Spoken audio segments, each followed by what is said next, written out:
AL Central Division.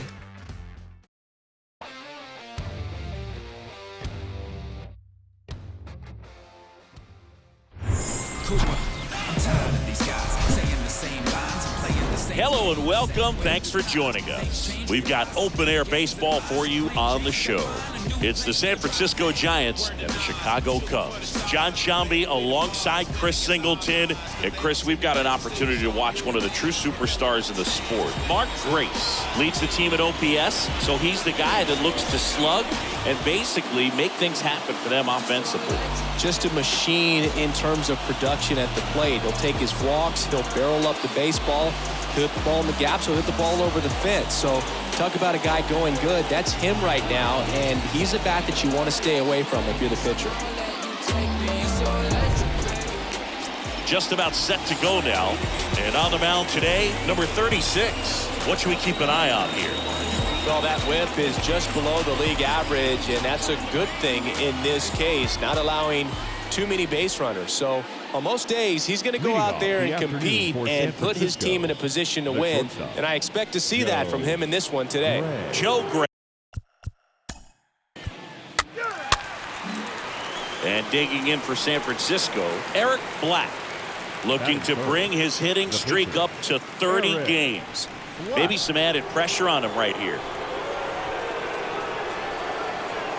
This one blasted deep to left, way out of here. Home run. His 46th of the year. Just like that, they move in front. It's 2-0.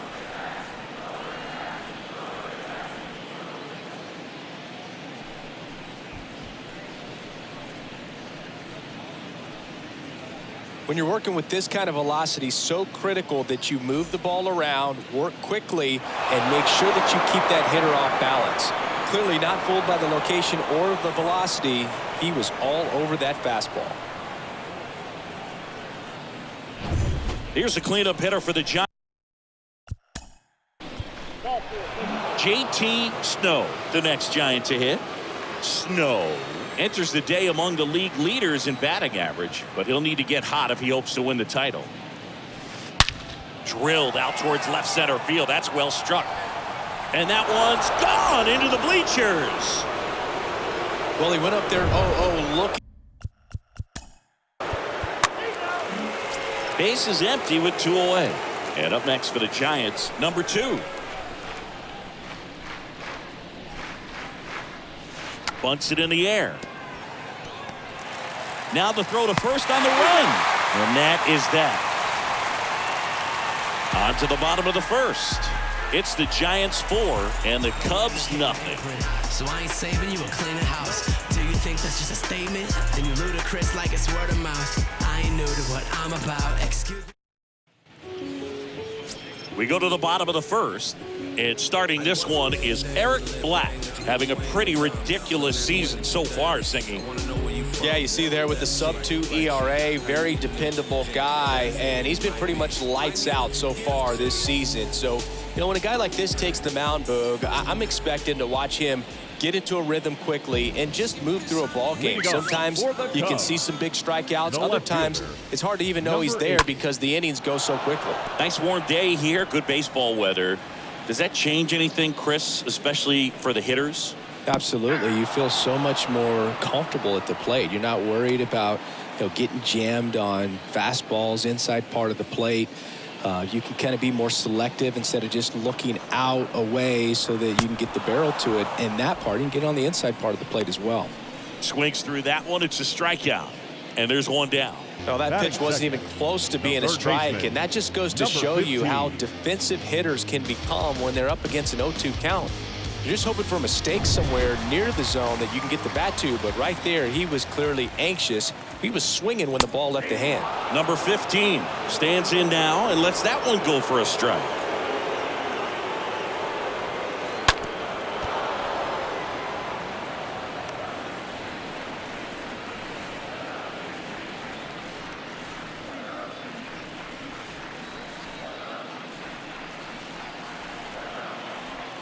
One down, base is empty. Good eye right there.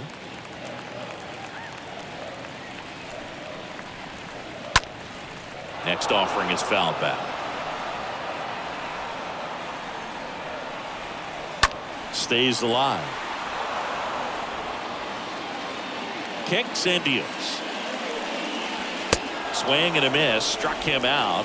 Back-to-back strikeouts. Well, anytime you can punch out the top two guys in a lineup to start an inning, you got to be feeling pretty good out there on the mound, because when you think of just having a distraction, table setters on the base paths, and all of a sudden you're dealing with the number 3 hitter, any distraction can cause you to serve up a cookie, and instead of it being a solo shot, it's a 2 or 3 run homer. And now the 0-1. And that one fouled off. First 2 hitters get punched out on strikes. Take some notes from the dugout. Got him. Strikes out the side to begin the game. What a start. Cubs are down quietly. They're down 4-0.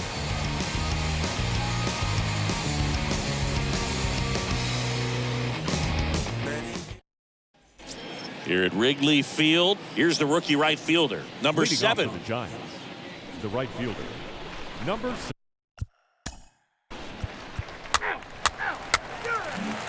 We head to the bottom of the second. Now here is Sammy Sosa. Leading off for the Cubs. That's in there. The right That's fielder, strike 1. Sammy Sosa.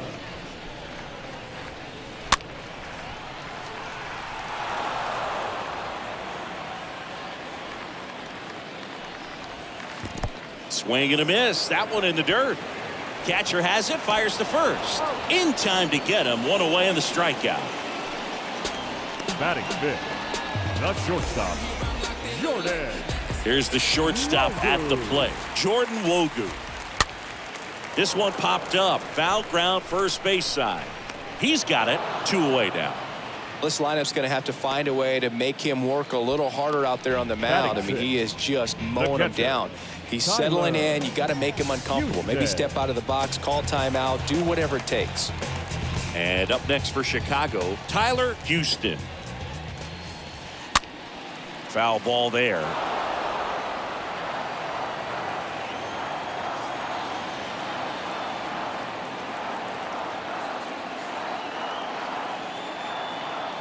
Left-hand batter waits.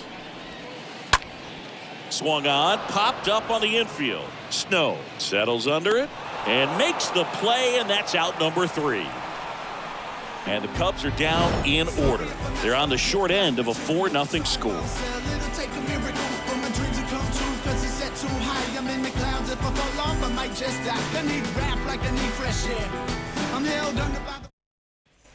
Back here at Wrigley Field, on to Eric Black, the next Giant to hit. When he steps into the batter's box, the comfort level looks so high. It doesn't matter what kind of delivery that pitcher has, what kind of velocity, what kind of secondary stuff.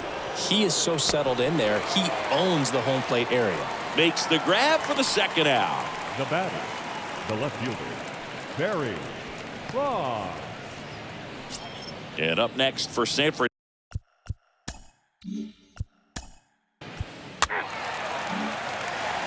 Ryan Sandberg now at the plate. Sandberg hitting better against right-handers this year, so some reverse splits there.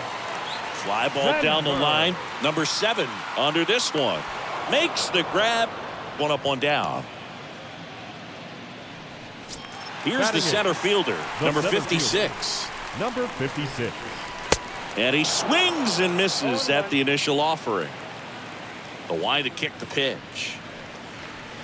Swing and a miss. 0-2 now. Right through there. Got him. Down on strikes. And he knew it. Man, it's almost unfair that he can just pull that knuckleball out of his pocket and float it up there in addition to his other pitches. It's unlike anything else he throws. And because he doesn't throw it all the time, you just don't get a good look at it throughout and at bat. Now here is number 36.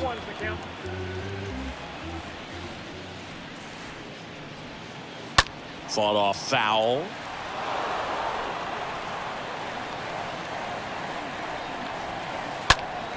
Next offering is fouled back. The pitch. And he chases that one. Third out. 3 up, 3 down for the Cubs. They trail it here 4-0. Yeah, who that in the whip? Yeah, you know it's me. You can't stop my shine. I'm just doing. Back here at the friendly confines.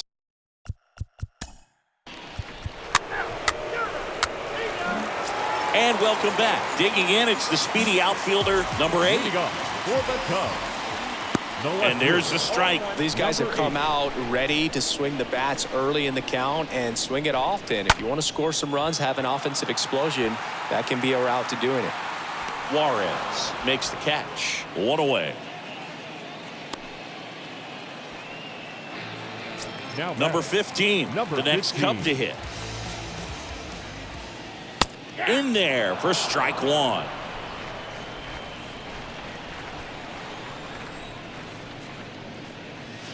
Swings through that. Bringing the cheese on that one.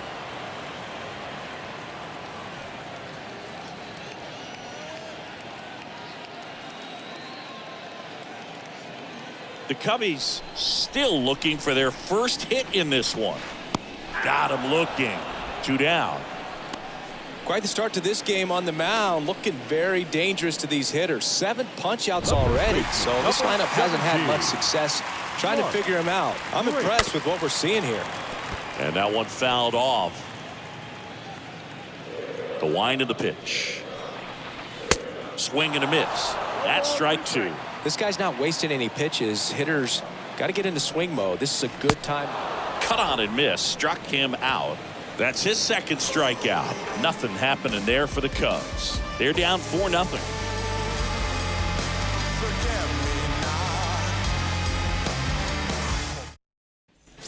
Back here at the ballpark. Now it's the right fielder.